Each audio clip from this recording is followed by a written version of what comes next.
Welcome to the Lifestyles Unlimited Real Estate Investor Radio Show, a real estate investment program. Listen and learn how to use real estate to build wealth and passive income streams for you and your family. We bring you experts every day to discuss and answer your questions on everything from single-family homes all the way up to 600-plus unit apartment complexes. And now, the Lifestyles Unlimited Real Estate Investor Radio Show.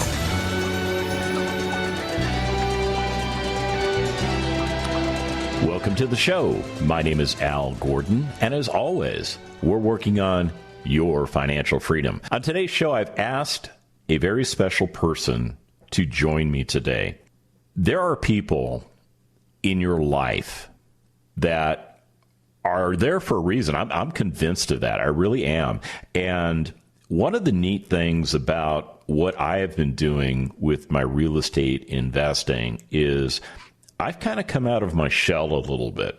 You know, back in the days when I was in the military, I was a very, very closed person, you know, I mean, and part of that has to do with the military culture. You know, you don't brag about what you're doing. You don't make a lot of connections outside of the military because, you know, the things that you do in the military are things that need to stay in the military. They really are. So it for my personality type, what it did to me was it put me in a situation where I kind of excluded a lot of people from my life. And when I left the military and started my new journey in life, and of course I found real estate along the way, one of the things that I learned very quickly as a novice member at Lifestyles Unlimited was that what I was doing wasn't going to work for me in real estate. I had to come out of my shell. I really did.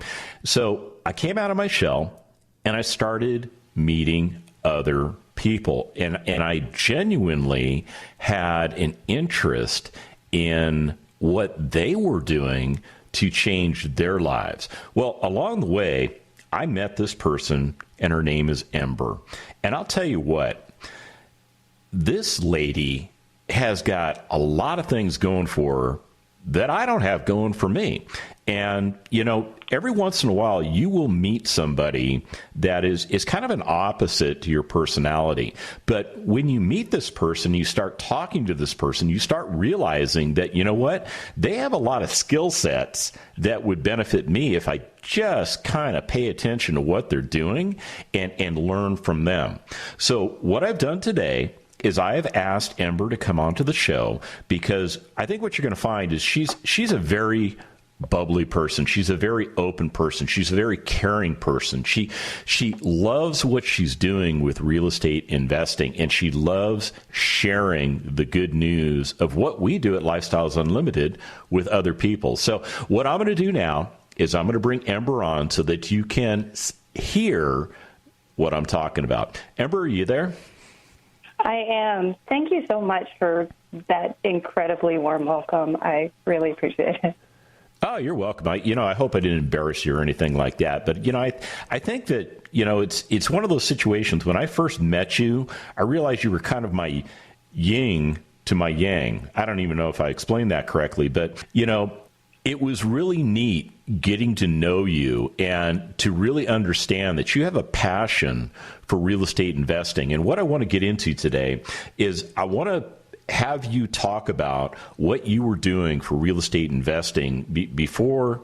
Well, let's back that up one step more. Let's talk about what you were doing for retirement before you discovered real estate investing. Okay, perfect. So now you're going to embarrass me a little bit because I have to tell you about all the things that I didn't know at that point in time. Oh, that's okay. That's okay. What I was doing for retirement at that point in time was I was just regularly contributing to IRAs. I had a Roth IRA that I would max out every year, and I had just a standard IRA that I would put in as much as I could, and just constantly and habitually saving and putting into those two retirement funds. So you were doing... before I found Lifestyles, in my defense. So. Yeah, I mean, you were doing what society taught us to do. I mean, you and I came from different backgrounds. We're different ages, but we got that same message, didn't we? Yeah. I mean, followed, Dave Ramsey to a T as far as like save your money, put it in, mutual funds. Yeah, absolutely. And how did all that work out for you? I mean, what was the long-term game plan of doing that? I'm not even really sure, except to have enough to scrape by when I did eventually retire. And what age was that supposed to be? I think I maxed it out at one point in time, and it was like high 60s, low 70s. How'd that make you feel? Well, I enjoy working, so that part wasn't so bad. But, it was a life changer when I found real estate. I'll put it that way. Well, I'd agree with you because, I found real estate and, I did things wrong in the beginning. I didn't have the benefit of knowing what I know now, having gone through the Lifestyles Unlimited education. And then when I did that, man, everything changed for me. So did you have a similar experience? Yeah, definitely. Definitely, because I was kind of like, this is possible. And so you have no idea how incredibly excited I got after we found Lifestyles Unlimited and I went to the 2-day seminar. What was it that got you real excited? Well, having put some money into the IRAs, I had a little bit saved up, and I had heard about real estate investing before, not in depth, but I knew it was a possibility. My husband actually heard the Lifestyles Unlimited radio show, and he's like, "Hey, let's go check this out." I actually went to the 2-day before he did, and so went to the Saturday portion of the 2-day. Learned all about single-family real estate and how to invest in houses. And I came home and I was like, I want to pull my money out of my IRA and invest in single-family houses. So you had a massive epiphany. So, hey, we're going to break, and when we come back, I'm going to pick up on this story with you. Through the Saturday portion, which is primarily focused on single-family investing, how to do it correctly. And then she went home to talk to her husband, and of course we went to break. So Ember, let you pick up that story right there and tell us what happened. So yeah, we had a discussion about it. I let him know I wanted to pull out and, from the retirement account, invest in single family. He's like, okay, maybe, I don't know, we'll see. And so did he think you were Sunday. Nuts? I mean, yet. You came home. You came home saying, "Okay, we're going to tap into that sacred cow. We're going to take that money out." And I would think your husband, because I've met your husband, he seems like a really sharp guy. I would think he would sit back and look at you like you've got a third eye growing out of your forehead. So that's pretty much what happened Sunday evening after Dell taught me about multifamily, and multifamily completely blew everything that I'd learned about single family out of the water. Just absolutely amazing. And you see it work. You watch the numbers and you see how everything works together, and it's fantastic. So yeah, Sunday evening I came home and I was like, forget about single family. I want to invest in multifamily. And yeah, at that point in time, he's like, okay, you want to leverage things. You want to use debt. I don't know if I'm comfortable with this. But then he went to Lifestyles Unlimited through the seminar. We went through it together and kind of got it. And so we started moving forward. But yes, at first he was like, because he didn't see it firsthand, so he didn't understand how the numbers worked exactly. Yeah, it is a game changer going through that educational course. I mean, I learned things. Now I've got 2 business degrees, and I've done some development work, as far as developing subdivisions and stuff like that way back in the Flintstone days. So I had what I thought was a pretty solid real estate education background. But when I went into that 2-day financial freedom seminar, I had learned so many things that I absolutely had never known about. I mean, was that your experience? Oh, yeah, absolutely. Absolutely, because I had no real estate background prior to that. So you didn't have any bad habits like I did?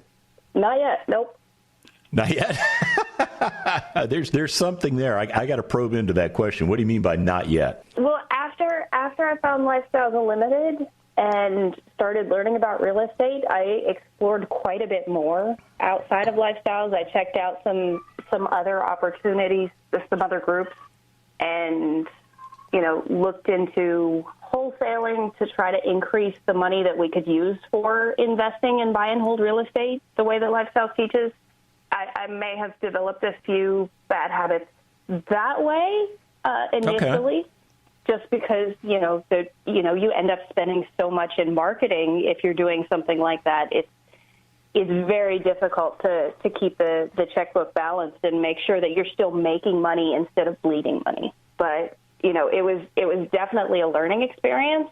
But if I had just stuck with the Lifestyles model, I think we'd be farther ahead right now. So you actually went out and tried to do some wholesaling on your own. Yeah.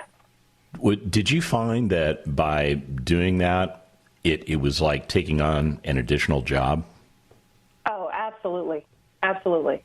Why is that? Because you're weeding through leads like crazy.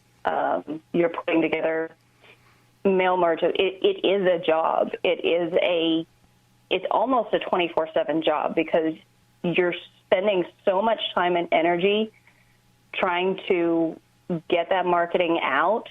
When the phone rings, you've got to take it. So if it's 8, 9, 10 o'clock at night, you answer the phone.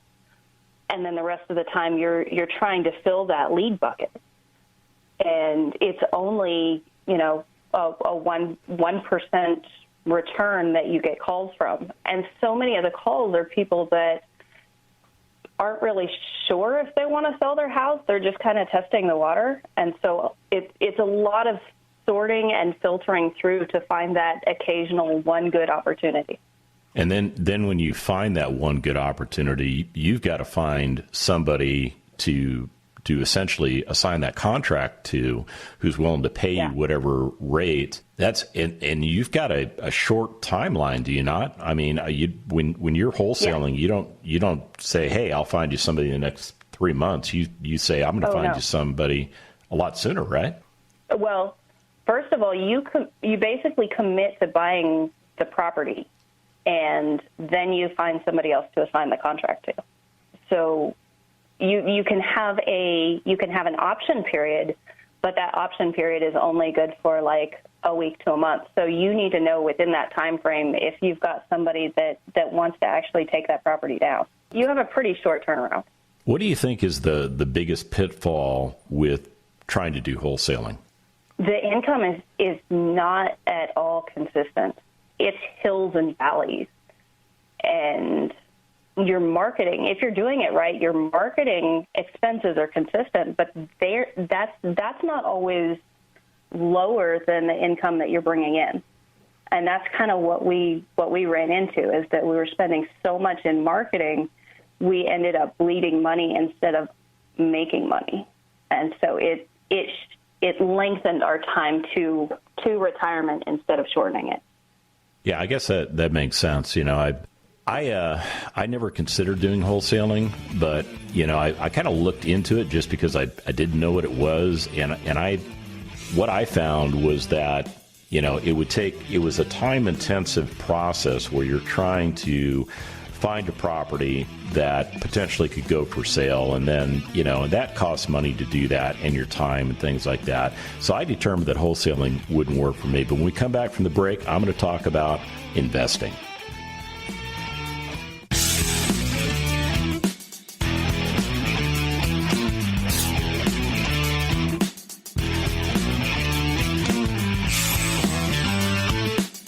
Welcome back to the Lifestyles Unlimited Real Estate Investor Radio Show.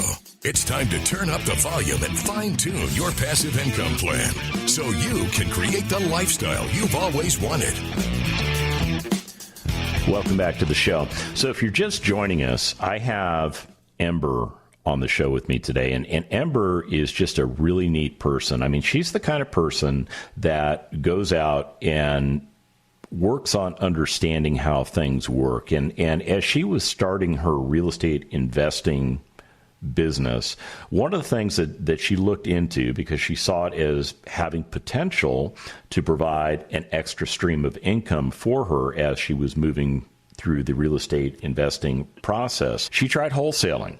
Now, wholesaling is not something that we teach at Lifestyles Unlimited, and there's some very specific reasons why. I think the most significant reason is that wholesaling is a process where you're actually creating a job for yourself. And as Ember explained in the last segment, not only are you creating a job for yourself that takes up your available time, you also have to put money into that business model because, to be honest with you, you can't just willy-nilly just find a contract for a sale on a house that you're going to assign to somebody else and make your money that way without actually getting out there and spending money on advertising and doing certain things. So wholesaling is there are people that make money in wholesaling. I'm not going to tell you shouldn't do it. Actually, I am. I'm going to tell you shouldn't do it unless you're trying to build a job for yourself. Just understand that wholesaling can make you money, but it is a job. It really is more of a job. So, Amber, let's get into the real estate investing process. And you went home, you told your husband, hey, we're gonna tap into those sacred cows, those IRAs, pull money out and start investing. And of course, he was like, are you nuts? But he had not gone through the educational training that you had gone through. So he didn't understand the perspective that you were coming from. So he did get an opportunity to go to that training. What happened as a result of him getting into that 2-day? Well, we had a little bit of, that prior training, kind of the debt-free lifestyle, don't use leverage, that we had to overcome first. And so going through the training together, through the seminar together, and then talking to the people at Lifestyles Unlimited so that we understood how it works and how it's beneficial to follow the map that they provide, I think really helped a lot. Being able to actually discuss with people and then see them, we attended some case studies, seeing people open their books and show how it was working and how it was successful, I think really changed the perspective there. And then so we found our first single-family rental through, we got in, we became members, we became preferred rental through one of the people that we met at Lifestyles Unlimited. And I think we bought 3 houses our first year, all of them according to the Lifestyles model, all of them regularly cash flowed and cash flowed well. And then we just kept moving forward. Once it clicks, and you've got the confidence, even if it's borrowed confidence from somebody else's experience, you've got that confidence to move forward and to make it a reality for yourself. So how scary was it doing that first deal? Now, you mentioned you followed the Lifestyles model, so it correct me if I'm wrong, sounds like what you probably did was you found a distressed property through the contacts that you had built, and you acquired that property. You renovated that property, probably using hard money to acquisition and do the majority of the repairs. So your cash out of pocket was as low as possible.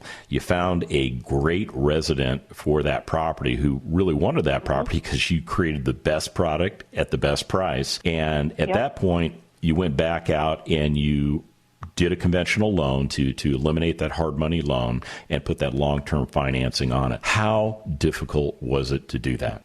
Not really at all. I mean, with the vendors list that Lifestyles provides, and then, being able to learn based on the success and experience of other members, and we were working with a mentor, it really wasn't that difficult. Like, you've got things to do, but it honestly didn't take that much time. How much time did it take you? In estimate of hours, I'm not sure that I could give you an exact estimate, but I probably only visited the property like 4 or 5 times in the total amount of time that we owned it. And most of that was at the beginning, just to check up on the contractors to make sure that the process was moving along the way it was supposed to. And did you have any difficulty with the contractors? No, not at all. We used a Lifestyles Unlimited vendor. They were fantastic. So essentially, you selected somebody that has chosen to work with Lifestyles Unlimited members, and because they have decided to do that, they have an understanding of our business model. They do. And they actually helped us with a lot of recommendations. We're like, okay, would you do this or would you do that? How are we going to remodel the bathrooms? Are we going to replace this or do we just want to refinish it? And they know the market. They know our investing, our protocol and the practices that we typically use as Lifestyles members. And so they were able to look through and I think they kind of just knew instinctively what would be best for market for that level of rental that we were doing. So that helped a lot. And that's helpful. I mean, that's really helpful to have somebody like that on your team. So from the time you selected the property that you wanted to purchase to the time that you put that resident in the property, got that lease signed, what was that time period? Do you recall?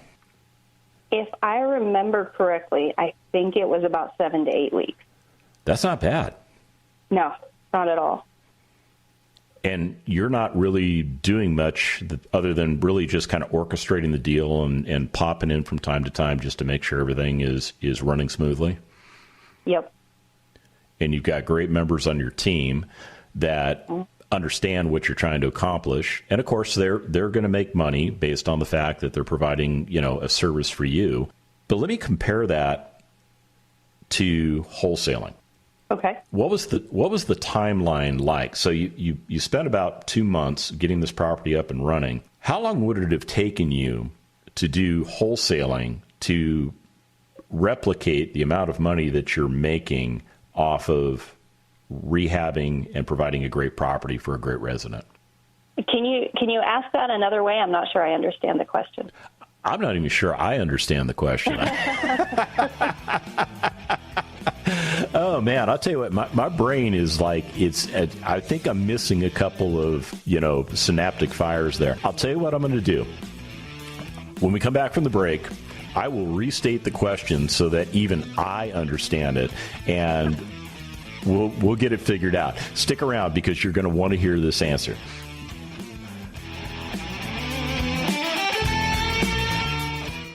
Here's Lifestyles Unlimited founder and CEO, self-made multimillionaire, and national radio host, Del Walmsley, on the effective way to run a business. There are people that run their businesses on a shoestring. If you own an apartment complex and you have no cash, that's not a very effective way to run a business. My businesses, each and every one of them, have cash savings. In other words, we can make no money or make very little money. We'd still survive. For those of you that haven't thought it through that far and you don't have any cash savings, let's get you in here and get you educated on how to save what you already own. The mom and pop businesses are going to take a major hit. If you've been running your business that way, you need to get into Lifestyles right now and learn how to operate your business the right way. Lifestyles Unlimited has been helping people succeed since 1990. Join us for our free online real estate workshop and learn the 7 principles we teach to run our businesses and provide for our families. Register at lifestylesunlimitedworkshop.com.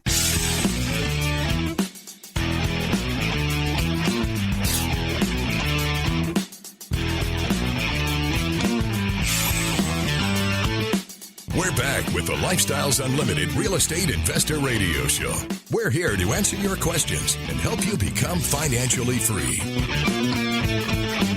Welcome back to the show. Okay, so during the break, I retooled my brain and I actually formulated the correct question to ask Ember, because I think it's very important that you understand that there's a significant difference in the way Ember approached real estate investing in the beginning. I mean, she did some wholesaling. She also went the buy and hold route. And what I was trying to do was kind of draw a comparison between the two. So let me ask that question again, Ember. You went the buy and hold route, bought a property, And from the time you bought the property to the time you had that lease signed, it took you about 7 to 8 weeks in order to complete that transaction, to do the things that you needed to do. Versus wholesaling, if you had spent maybe 2 months in wholesaling, what would have been the comparison regarding, the amount of time invested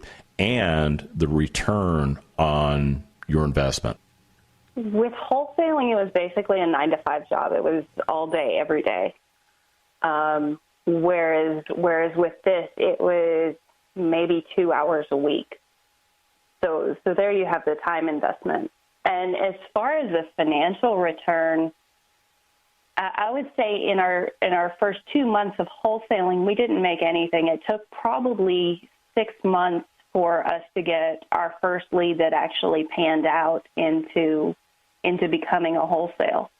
So it took 6 months to get the first one, and I think we made like $5,000 or $10,000 commission on it.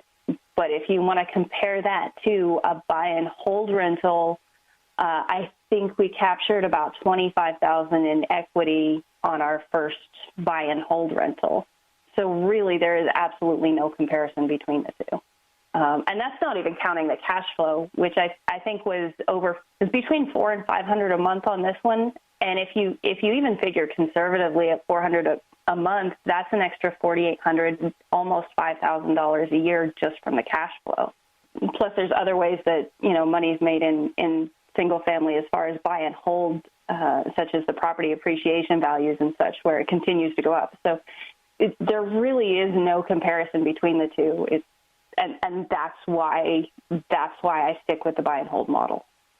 Yeah, and I think the other thing that folks may not understand about doing wholesaling is that once you factor in the amount of money that you put into the business model, and of course it's a business, so you're going to get an income stream when you actually get a wholesale deal to work, and you're going to subtract the cost of doing business, but whatever's left is your net profit. And that is taxed completely differently than the income streams that you receive off of that buy and hold property. I mean, the kicker is you're paying the taxes at the ordinary tax rate, whatever bracket you're in, plus the IRS says you're self-employed, so you also get to pay not one side, but both sides of Social Security and Medicare, which we don't pay on the long-term investing side of real estate. Yes. Absolutely, and that makes a huge impact as well. Not to mention you get all your time back. Yes. So I've become very spoiled. I am what we consider now to be a lazy investor. A lazy investor. All right, so you knocked out 3 single-family properties in your first year. Mm-hmm. What was the financial change in your life by doing that? We actually made it to the point where we were almost retired. Wow. Yeah. Define that for me. What is almost retired? What does that mean? Almost retired means that we had almost enough cash flow coming in that we didn't have to work anymore. That is significant. Yeah, it is. It was. I at that point in time considered myself semi-retired, and I don't think that was with the first 3 properties. That was a year or 2 later, but we were almost at that point, that goal point. One of us lost our job, and that kind of slowed things down a little bit. But having the cash flow coming in from the rentals at that point in time just made it so that we were able to continue on the path of real estate investing without working for quite a while, actually. So how long have you been doing the real estate investing? Since about 2013, so about 7 years. Okay. And what does that portfolio look like now? Now, we actually only have 2 single families left. We've moved almost exclusively into multifamily, which was kind of my dream at the beginning, and very excited about that. It's going fantastic. And we've got one of our last 2 single families for sale listed on the MLS, and then the other one is we're currently in the process of selling it to our resident who wants to purchase that. So we're working to get him qualified for a loan so he can purchase the other property. And that will complete our transition into multifamily. So I actually have to take 2 steps back because I do recall you, earlier in the show you said, yeah, we went through the 2-day and we really wanted to do multifamily, but then you bought some of those single families in between. Why that decision to do that? I think that was more of a personal decision based on our comfort level at that point in time. I think we probably could have moved into multifamily, maybe not quite so immediately as I wished we could, but kind of to accustom ourselves more into the real estate investing mentality. That was a step that we needed to take first. Okay. Yeah, I was just curious. Well, let me kind of talk about the last, 7 or 8 months, when COVID showed up on the scene. How did COVID-19 impact your investments? Did you have any impact, or what was it? We really did not have any impact. Our tenants have continued paying rent. I think we may have had like 1 late payment, but they've continued paying. The rentals have continued cash flowing. The multifamilies are doing great. So really there hasn't been any major impacts from COVID for us. That is pretty cool because I'll tell you, I know a lot of people, as I'm sure you do, that were, heavily invested the way we used to do it, with the IRAs and the 401ks. And of course, everything's linked to the stock market. And when that stock market tanked like 30% or more back in March, there was a lot of people sweating it out. But we weren't doing that in the real estate world. It's kind of neat. It's been pretty much business as usual. Like you wear a mask when you go to do business, and that's about it. Yeah. Yeah, well, keep safe, social distance, put the mask on, do whatever you need to do. So let me go back to these single families because I'm real curious about the exit strategy. Are you selling these properties just outright and absorbing whatever capital gains taxes are calculated, or are you doing maybe a 1031 exchange to move that money into other real estate? Well, the multifamily that we're doing is passive. So we're not able to do a 1031 from single family into passive multifamily. But for our next multifamily purchase, that is a strategy that we're considering and currently gathering more information on now. So you're thinking about becoming an owner-operator of your own property, or are you thinking about maybe syndicating a deal? Well, we're looking at doing an IRA with another Lifestyles Unlimited preferred member. Oh, okay. So build a partnership, like a tenancy in common, and go into the deal that way. Yeah, exactly. And that's something that we're working with our mentor on. So it's a little bit more of an advanced strategy, but we are working with the mentor on it. Make sure that we take all the correct steps along the way. How important is contact with that mentor? Oh, it's huge. It's in my opinion, it's huge. Being able to learn from somebody else's success instead of making all the mistakes yourself, you're going to have to learn one way or the other, and you can either choose to take the time to make the mistakes yourself, or you can work with somebody that is already well enough aware and has enough experience to be able to avoid all of those mistakes. And I prefer to work actually with multiple mentors, so that has been phenomenally helpful, especially getting the different perspectives from each one.